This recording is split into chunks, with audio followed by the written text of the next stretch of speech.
Good morning students. तो आज हमारा थर्ड लेक्चर है जिसमें मैं आपको बताऊंगी कि आप हाइब्रिडाइजेशन से ज्योमेट्री कैसे फाइंड कर सकते हैं और अगर आपको ज्योमेट्री पता होगा तो आप किसी भी मॉलिक्यूल का स्ट्रक्चर कैसे बना सकते हो। तो ये जो लेक्चर है आज का बहुत ही इंपॉर्टेंट है क्योंकि ये एग्जाम में आता है कि अगर आपको हाइब्रिडेशन दिया रहेगा तो ज्योमेट्री क्या है ये बताइए, ऑब्जेक्टिव क्वेश्चंस में आता है, या तो ज्योमेट्री दिया होगा और उसका हाइब्रिडेशन बताइए, ये भी क्वेश्चन आता है।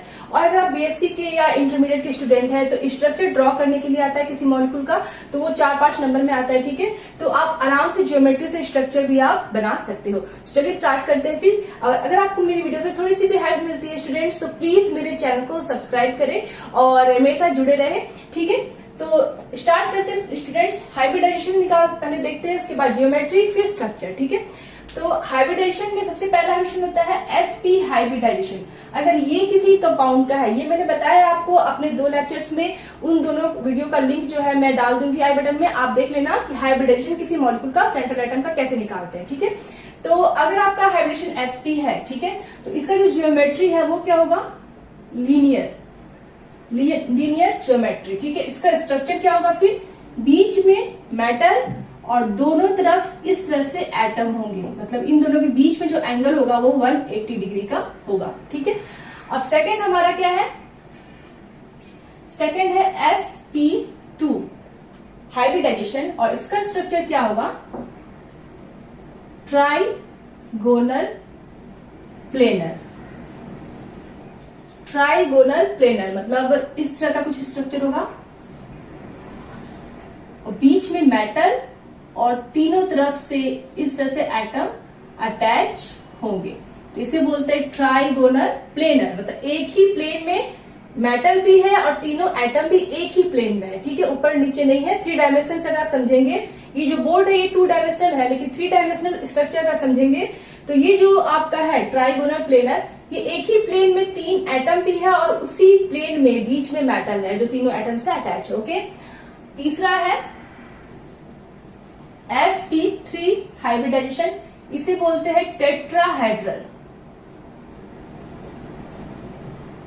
इसके एग्जांपल में वाटर का पूछा जाता है क्योंकि उसका जो शेप होता है वो बेंट स्ट्रक्चर शो करता है, थोड़ा सा अलग हो जाता है, तो वाटर एग्जांपल आपको याद रखना है। ठीक है, इसमें टेट्राहेड्रल और बेंट स्ट्रक्चर भी आता है। ठीक है, तो इसका जो स्ट्रक्चर होगा, ये मेटल ऐसे होता है, ऊपर की तरफ एक एटम, यहाँ पे एक एटम, ये कुछ इस तरह से एक एटम और एक एटम यहाँ पे, तो ये स्ट्रक्चर जो होता है ये होता है टेट्राहेड्रल स्ट्रक्चर। नेक्स्ट है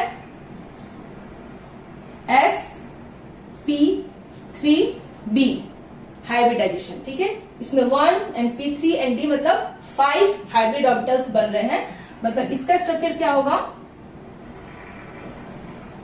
ट्राइगोनल बाई पिरामिडल स्ट्रक्चर। ठीक है, ट्राइगोनल बाई पिरामिडल स्ट्रक्चर। इसे कैसे समझेंगे आप कि एक प्लेन है, ठीक है, ये आपका 2 डायमेंशनल हो गया ना, एक प्लेन है, बीच में एटम है, सॉरी बीच में मॉलिक्यूल है और 3 एटम उससे जुड़े हुए हैं एक ही प्लेन में। बाकी के जो 2 एटम है वो एक ऊपर की तरफ है और एक नीचे की तरफ है, तो इसे बोलते हैं ट्राइगोनल बाई पिरामिडल।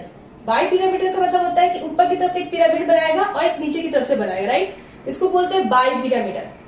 अगर सिंगल बस पिरामिडल लिखा होता है तो ऊपर ही की तरफ बनाता, नीचे की तरफ नहीं बनाता, या नीचे की तरफ बनाता ऊपर की तरफ नहीं बनाता। लेकिन बाई पिरामिडल का मतलब होता है कि ऊपर भी एक एटम है, नीचे भी एक एटम है और ऊपर से एक पिरामिड यहाँ पे शेप में बन रहा है। स्ट्रक्चर देखिए मैं बनाती हूँ यहाँ पे आपको कि कुछ इस तरह से स्ट्रक्चर इसका होगा, ट्राइगोनल, बीच में मेटल, एक एटम यहाँ, एक एटम यहाँ, एक एटम यहाँ, ये जो चीज है ये एक ही प्लेन में है। ठीक है, और ऊपर की तरफ एक एटम और नीचे की तरफ को मैं डॉटेड लाइन से दिखा रही हूं, ये एक एटम, तो ये हो जाएगा ट्राइगोनल बाय पिरामिडल। ये आपका एटम ऊपर की तरफ है और एक नीचे की तरफ है, बाकी के 3 एटम मेटल से उसी प्लेन में जुड़े हुए हैं, तो इसे बोलते हैं ट्राइगोनल बाय पिरामिडल। नेक्स्ट है sp3d2 मतलब 1 and 3 4 and 6 हाइब्रिड ऑर्बिटल यहाँ पे बन रहे हैं, तो इसको बोलते हैं ऑक्टाहेड्रल जियोमेट्री। ऑक्टाहेड्रल जियोमेट्री, ठीक है, इसका स्ट्रक्चर कैसे बनेगा, तो आपके एक स्क्वायर स्ट्रक्चर बनेगी। ठीक है, यहाँ पे देखिए मैं बना के दिखाती हूँ फिर आपको समझाती हूँ।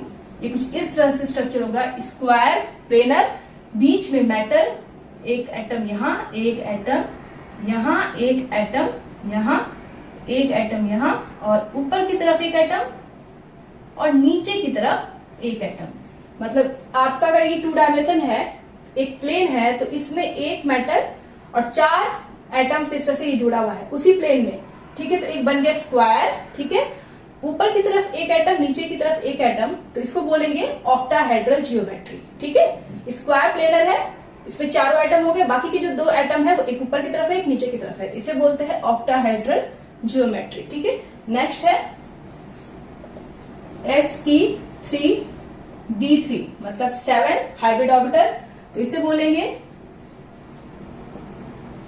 पेंटागोनल बाई पिरामिडल जियोमेट्री, ठीक है। इसका स्ट्रक्चर यहाँ जगह नहीं है तो मैं यहाँ बना देती हूँ, ओके। तो यहाँ पर आपका पेंटागोनल मतलब पेंटागन बनाएंगे आप, एक कुछ इस तरह से आपने एक पेंटागन बना दिया, बीच में यहाँ पर मेटल है, ये मेटल 5 एटम से, टर्मिनल एटम से अटैच है कुछ इस तरह से, और बाकी के बचे हुए 2 एटम, कैसे मैंने पता किया, क्योंकि यहाँ पर आप देख रहे हो कि 7 है, 5 एटम तो यहाँ पर हो गए, बाकी के 2 एटम और बचे हैं जो ऊपर कुछ इस तरह से जुड़ेंगे, और नीचे की तरफ को मैं डॉटेड लाइन से दिखा देती हूँ, ये ए हो गया ना, ये पेंटागोनल बाई पिरामिडल। एक प्लेन में मेटल भी है और बाकी के 5 एटम भी है, एक ऊपर के एटम हो गई और एक नीचे की एटम हो गई, तो ओवरऑल कितना हो गया एटम, 7, 1 2 3 4 5 6 7, तो इसको बोलते हैं pentagonal bi pyramidal. Bi pyramidal का मतलब होता है कि ऊपर जो एटम है वो कुछ इस तरह से शेप बनाएगा, पिरामिड का शेप, नीचे भी एक शेप बनाएगा, तो इसको बोलते हैं बाई पिरामिडल। अगर सिंगल यहाँ पे बस पिरामिडल होता है, इसका मतलब एक ही शेप बनता, नीचे वाला शेप नहीं बनता, तो इसको बोलते हैं पेंटागोनल बाई पिरामिडल स्ट्रक्चर। तो एग्जाम में आएगा कि एसपी हाइब्रिडाइजेशन है तो उसकी जियोमेट्री क्या होगी, तो आप बताएंगे कि लीनियर जियोमेट्री होगी, ठीक है। अगर स्ट्रक्चर ड्रॉ करने को आता है तो आप कुछ इस तरह का स्ट्रक्चर बनाएंगे, लेकिन अगर एग्जाम्पल के साथ देता है तो आप सबसे पहले हाइब्रिडाइजेशन निकालेंगे उस मॉलिक्यूल के सेंट्रल एटम का, उसके बाद उसका शेप जियोमेट्री बताएंगे, उसके बाद उसका आप स्ट्रक्चर ड्रॉ करेंगे। तो ये चीज हो गई आपकी जियोमेट्री, ओके। नेक्स्ट मैं आपको बताऊंगी कि आप किसी भी मॉलिक्यूल को देख के आप उसका जियोमेट्री कैसे बताएंगे, उसका शेप कैसे बताएंगे, और कौन सा हाइब्रिडेशन होता है पहले वो बताएंगे, फिर जाकर सब बताएंगे, ओके। तो नेक्स्ट क्लास में मैं आपको बताती हूँ।